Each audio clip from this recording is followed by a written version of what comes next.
The gym went silent in a way that had nothing to do with sound. People were still breathing. Equipment was still moving. Someone's hand wraps were still being taped in the corner. But there was a frequency underneath all of it that dropped to zero, like the moment before a car accident, when your brain registers the collision before your body does. Mike Tyson was standing in the center of the ring, and his sparring partner had just made a choice that couldn't be unmade. It wasn't the punch itself. Sparring partners hit Mike Tyson every day. That was their job. To test him, to sharpen him, to give him looks he'd see in real fights. But there's a difference between doing your job and forgetting who you're working for. There's a distance between confidence and ego, and in boxing, that distance can be measured in fractions of a second. The sparring partner's name doesn't matter. Mike Tyson has never said it publicly, not in interviews, not in his book, not in private conversations that later became public. The man exists in fight history only as a shadow, a figure whose mistake became a lesson everyone in that gym learned without a single word being spoken. What matters is what happened in the 4 seconds before Mike moved. What matters is the look in his eyes when the switch flipped. What matters is that 12 people watched it happen and none of them could explain it later, not really, because what they saw wasn't violence. It was decision. It was the moment a 21-year-old man with the hands of a god chose to stop pretending he wasn't one. And the sparring partner, whoever he was, wherever he is now, has lived the rest of his life knowing he crossed a line that didn't exist until he stepped over it. It was 1987. Catskills, New York. The gym Cus D'Amato built wasn't beautiful. It was a converted barn, with low ceilings and old wood floors that creaked when you moved. The speed bags hung crooked. The heavy bags had patches. The ring was smaller than regulation, because Cus believed tight spaces made fighters sharper. Mike Tyson was the youngest heavyweight champion in history, but the man who made him that wasn't around to see where it went next. Cus had died 2 years earlier, in November 1985, and Mike had spent every day since trying to hold the structure Cus built inside his head. The discipline, the control, the separation between what Mike could do and what Mike should do. Cus used to say that a fighter with no control was just a bomb waiting to go off in his own hand. Mike remembered that. He thought about it every day. But grief does strange things to lessons. It turns them into ghosts, and ghosts don't have the same authority as living men. The gym still operated the way Cus designed it. Sparring partners rotated in and out on Tuesdays and Fridays. They came from other gyms, other weight classes, other styles. Some were professionals trying to make rent. Some were amateurs trying to test themselves against the best. Some were just bodies, hired to take punches and make Mike work. They all signed the same waiver. They all knew the deal. You're here to make Mike Tyson better. You're here to survive. If you do both, you get paid and you get a story. If you do neither, you get a story. Anyway, this sparring partner had been in the rotation for 3 weeks. He was a cruiserweight, maybe 190 pounds, with good hand speed and a warehouse job in Albany. He'd sparred with Mike 4 times before this. He'd done fine, nothing special. He moved well enough. He didn't freeze up. He followed instructions. But something changed that day. Maybe it was the crowd. There were more people than usual watching from the edge of the ring. Some local amateurs who'd driven 2 hours to see Tyson train. A couple of journalists writing about his training camp. Maybe it was ego. Maybe the sparring partner had told someone he could hang with Mike Tyson, and now he had an audience to prove it to. Maybe it was just the thing that happens when a man forgets the difference between being allowed to hit someone and being able to. Whatever it was, it started small. The first round went normal. Mike was working on head movement, slipping jabs, staying relaxed. The sparring partner threw punches the way he was supposed to, sharp enough to make Mike react, controlled enough to not be disrespectful. Mike's trainer called out combinations from the corner. Someone's timer beeped every 3 minutes. It was just another Tuesday. The sparring partner moved well. He had a tight guard and good footwork, the kind of fundamentals you get from years in the gym. His jab was textbook. He circled left away from Mike's power, the way everyone circled left when they fought Mike Tyson. He wasn't trying to win. He was just trying to give Mike rounds. Between rounds, Mike sat on his stool and breathed. His cornerman gave him water. Mike stared at the canvas and listened to his own heartbeat, which was steady, controlled, 60 beats per minute. Cus used to say that a fighter's resting heart rate told you everything you needed to know about his nervous system. Mike's heart was always calm. because fear was a choice, and Mike had learned a long time ago not to choose it. Second round, something shifted. The sparring partner came out harder, not wildly, not recklessly, just sharper. He threw a jab that snapped Mike's head back. Mike didn't react. He reset, kept moving, but the jab wasn't supposed to land clean like that. Mike's trainer noticed. The guys watching from outside the ring noticed. Mike noticed. But Mike didn't say anything. He just circled, hands up, breathing steady. Keith used to say that the first time someone disrespects you in the ring, you let it slide. You note it, you file it, because the real test isn't what they did, it's what they do next. 30 seconds later, the sparring partner threw a right hand. Not a tap, not a rangefinder, a real punch. The kind you throw when you're trying to hurt someone. It came over Mike's guard and caught him on the temple. Not flush, but close enough. The gym didn't go quiet yet, not out loud, but the frequency dropped. That thing underneath the noise, the baseline hum of a gym where everyone knows their place, it flickered. Mike stopped moving, just for a second. His feet stayed planted. His hands stayed up, but his head tilted, just slightly, the way a predator tilts its head when it hears something it wasn't expecting. The sparring partner saw it. He had to have seen it, but instead of pulling back, instead of resetting, instead of remembering where he was and who he was in the ring with, he smiled, just a little, just enough.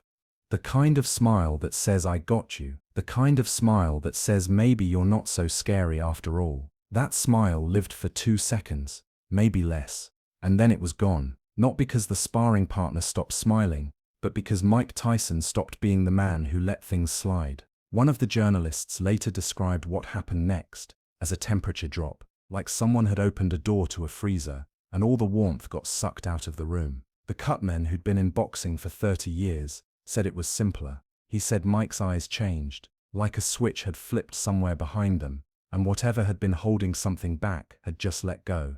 There's a version of Mike Tyson that the public knew in 1987, the destroyer, the knockout artist, the savage who walked through opponents like they were paper. That version was real, but it wasn't complete. Inside Mike's head, there were 2 voices. One belonged to Q's D'Amato, the other belonged to something older, something that existed before Q's ever found Mike in a juvenile detention center. Q's voice said, "Control is your weapon."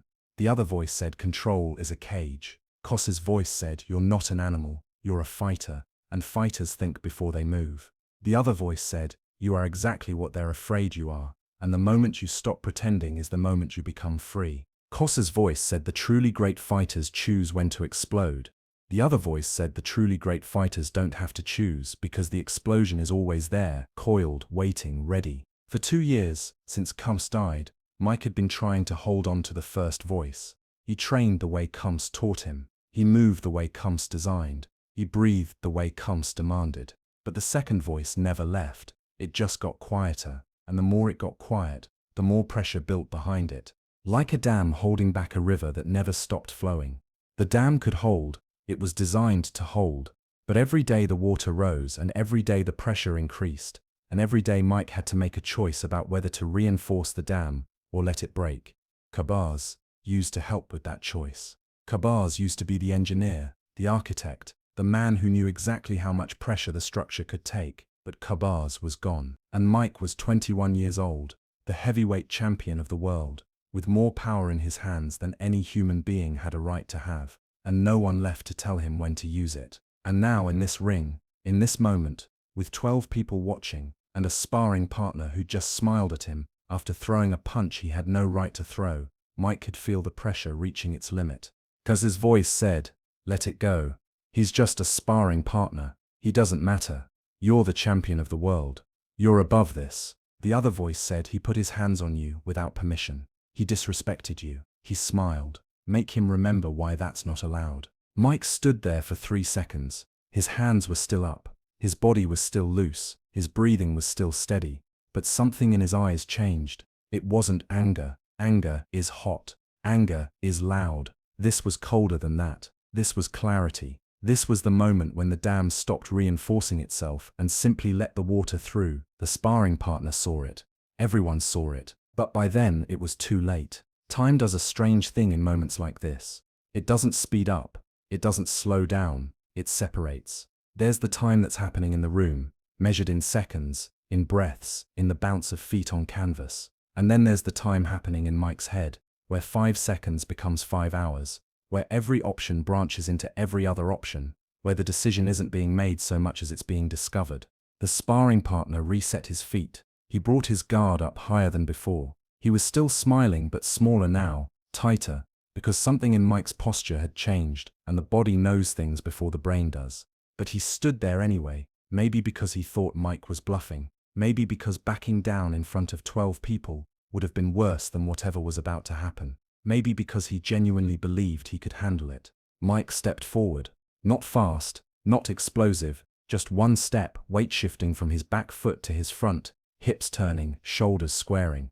It was the kind of step a man takes when he's walking to the store, calm, unhurried, inevitable. The sparring partner saw it and threw a jab, a defensive jab, a please don't hurt me jab, a jab that said, I'm sorry without saying the words. Mike slipped it, not dramatically, just a small tilt of his head, 2 inches to the left, practiced, effortless. The jab went past his ear like it was never there. The sparring partner's guard opened, just a little, just for a fraction of a second, just long enough. In that fraction of a second, Mike saw everything. He saw the gap between the sparring partner's left elbow and his ribs. He saw the angle of the man's chin, slightly elevated, slightly exposed. He saw the weight distribution, 60% on the front foot, 40 on the back, which meant the man was off balance.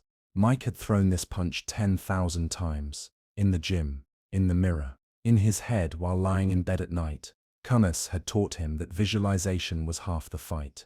If you could see it clearly enough in your mind, your body would follow. Mike's right hand came from his waist. It didn't travel far, maybe 8 inches, maybe less. It didn't need to travel far, because it wasn't about distance. It was about the snap, the torque, the transfer of energy from the ground through Mike's legs, through his hips, through his shoulder, through his arm, through his fist, into the exact point on the sparring partner's jaw where the bone is thinnest and the nerve cluster is densest. The punch landed at the intersection of bone and nerve, at the point where the mandible connects to the skull, at the exact angle that sends a shockwave through the brainstem and shuts down voluntary muscle control. It's the knockout button. Every boxer knows it exists. Every boxer trains to protect it, but knowing it exists and being able to stop Mike Tyson from hitting it are 2 different things. The sound was a crack, not a thud, not a smack, a crack, like a branch breaking, like something structural giving way. The sparring partner's head turned, not all the way, just 45 degrees, fast enough that his mouthguard flew out and landed somewhere near the ropes. His eyes stayed open, his body stayed upright, for exactly 1 second, held in place by momentum and confusion, and then his legs gave out. Not dramatically, not theatrically, they just stopped working. He didn't fall backward, he didn't stumble, he just folded, knees first, then hips, then shoulders, until he was sitting on the canvas with his back against the ropes and his eyes trying to figure out where the ring went. Mike didn't follow up, he didn't step forward, he didn't raise his hands, he just stood there, hands still up, breathing steady, and waited.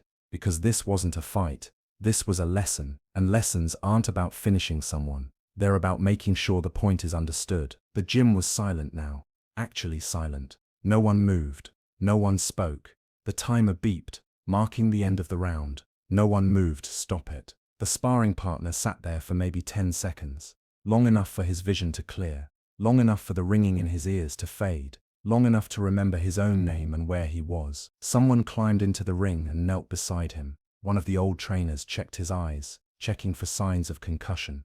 The sparring partner's pupils were fine, his eyes tracked. He was present. Someone brought water. The sparring partner waved them off. He wasn't hurt. Not really. His jaw wasn't broken. He wasn't unconscious. He was just reset. Like a computer that had been running too many programs and finally got rebooted. He sat there for another few seconds, breathing, thinking, processing. Then he reached up and grabbed the middle rope and pulled himself to his feet. His legs worked, his balance came back, but his face had changed. The smile was gone, the confidence was gone. What replaced it wasn't fear, exactly, it was understanding. The kind of understanding you can't get from being told something, the kind you only get from experiencing it. from being on the wrong end of power, and realizing that some people are built different, that some people carry something inside them that you don't. He looked at Mike. Mike looked back. Neither of them said anything. There was nothing to say. The lesson had already been taught. The only question was whether it had been learned. The sparring partner climbed out of the ring slowly. He unwrapped his hands at the bench in the corner, rolling the tape methodically, not looking at anyone. He put his street clothes on. He picked up his bag. He left the gym. According to people who were there, he never came back. Not the next week. Not the next month. Not ever. He didn't file a complaint. He didn't tell the story to reporters. He didn't try to turn it into something it wasn't. He just left. And whatever name he had, whatever life he built after that day, he built it knowing that once, just once, he made a mistake in front of Mike Tyson, and Mike Tyson showed him what mistakes cost. Mike stayed in the ring. He didn't celebrate. He didn't smile. He didn't say anything to anyone. He just walked to the corner, took a drink of water, and went back to work. His trainer called out combinations. Mike threw them. The heavy bag swung. The speed bag rattled. The gym returned to its normal rhythm, but something had changed. Everyone felt it. The amateur fighters who'd driven from Albany didn't ask to spar anymore. They watched from the edge of the ring, quiet, respectful, the way people watch dangerous animals at the zoo. The journalists wrote their stories, but left this part out. The cutman went home that night and told his wife he'd seen something he couldn't quite explain. Mike worked the heavy bag for another 20 minutes. His trainer didn't say anything. No one said anything. They didn't need to. Everyone in that gym understood something that didn't require words. Control isn't weakness. Control is the thing that makes power terrifying, because when a man has the ability to destroy you and chooses not to, every second he chooses control is a reminder that he could choose otherwise. And when he finally does, when the control drops and the power comes through, there's no confusion about what just happened. There's only clarity. Mike Tyson has never named the sparring partner. Not because he forgot, not because it didn't matter, but because the name was never the point. The point was the lesson. The point was the moment. The point was the understanding that in a gym in the Catskills in 1987, a man made a choice he shouldn't have made, and Mike Tyson made a choice he didn't want to make, and 12 people watched it happen and understood that some lines exist only to show you what happens when you cross them. The sparring partner is out there somewhere. Maybe he still boxes. Maybe he doesn't. Maybe he tells the story at parties, late at night, after enough drinks. Maybe he keeps it to himself. But he remembers. He has to remember. Because you don't forget the moment you learn the difference between being in the ring with Mike Tyson and being in the ring with Mike Tyson. And neither does Mike, because that moment, that decision, that choice to let the dam break and the water flow, it's not something that happens once and disappears. It stays. It becomes part of the architecture. It becomes another brick in the wall between who Mike Tyson was trying to be and who Mike Tyson actually was. Constamato used to say that every fighter has two fights, the one in the ring and the one inside his own head. The one in the ring ends when someone goes down. The one inside your head never ends. It just pauses. It waits. And every time you make a choice, every time you decide between control and chaos, between discipline and impulse, you're building the fighter you're going to be. Mike Tyson won both fights that day. He put the sparring partner down, and he proved that the control could return, that the power could be contained. But he also proved that the dam had cracks, that the control had limits, that the power was still there, waiting, ready, coiled like a spring that never fully relaxes. And every fighter who ever sparred with Mike Tyson after that day, every opponent who ever stepped into a ring with him, they all knew. They all understood. They all carried the same knowledge that the sparring partner carried when he walked out of that gym and never came back. Mike Tyson can control it, but only if you let him.